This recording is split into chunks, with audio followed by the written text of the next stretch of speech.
Greetings, YouTube. Alright, progressives in America, it's your time to shine. It's your time to get off your duffs and get your butt into the polling booth and vote for a progressive candidate. Or, if nothing else is available, a Democrat.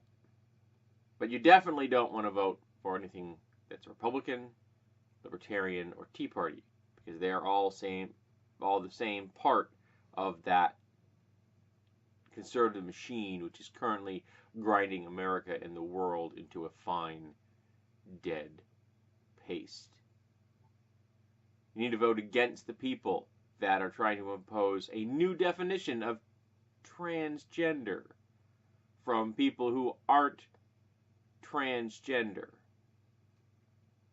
You need to vote against the people who are homophobic just because, their holy book tells them to, even though there are more condemnations in it against heterosexual sex than straight sex, and the guy that inspired the book, Christ, only actually left 2 rules behind. Love your God, love your neighbor. That's it. The rest is all nitpicking legalism. You need to vote against the people that say the only religion in America that matters is Christianity, and nothing else does. You need to vote against the government that says, it's okay to put brown babies in cages. And if somebody pushes back against that to you, you look them in the face and you say, do you support caging babies? Now, they'll say something lame-ass to you. And you want one of 2 answers from their mouth. Yes or no. So if they don't give you a yes or no to that question, you ask them again.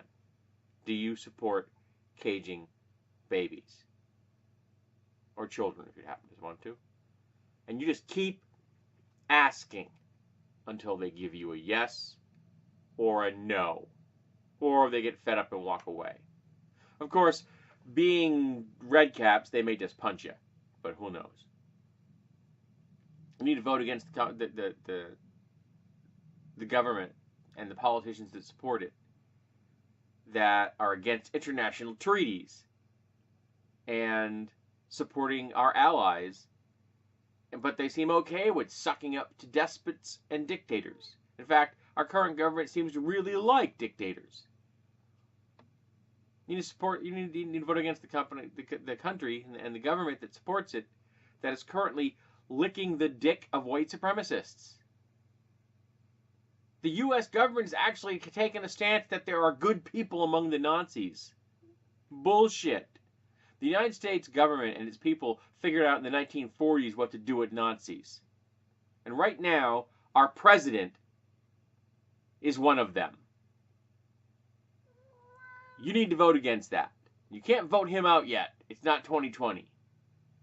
What you can do is take away his troops so he can't wage as successful a war against America and the people of the world. Because that's what we're in. The GOP started a war, not the progressives. The progressives aren't the aggressive ones. Progressives are never aggressive. Nope, this is all the conservatives, folks.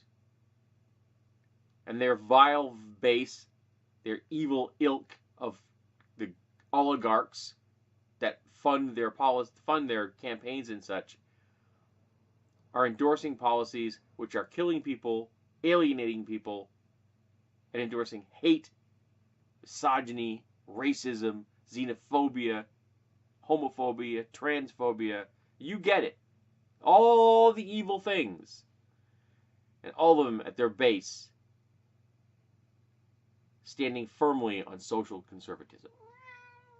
You need to vote against those policies. Vote against that ideology and that agenda. Do what you can to strike back against the hateful, ugly, vile rhetoric that blames the victims of sexual assault and then puts their perpetrators of sexual assault on the Supreme Court again.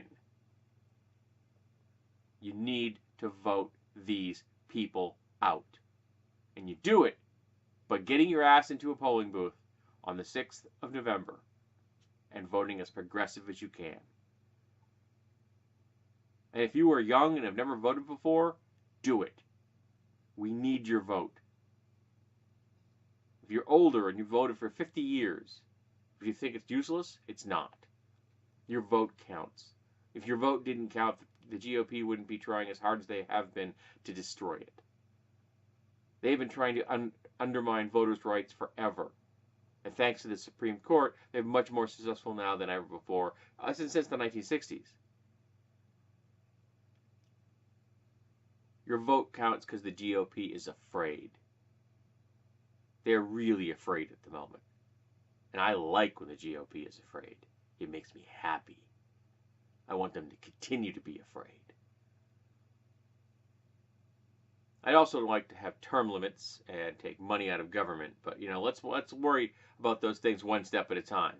First thing we need to do is make the GOP afraid. Then we need to make the GOP go the fuck away.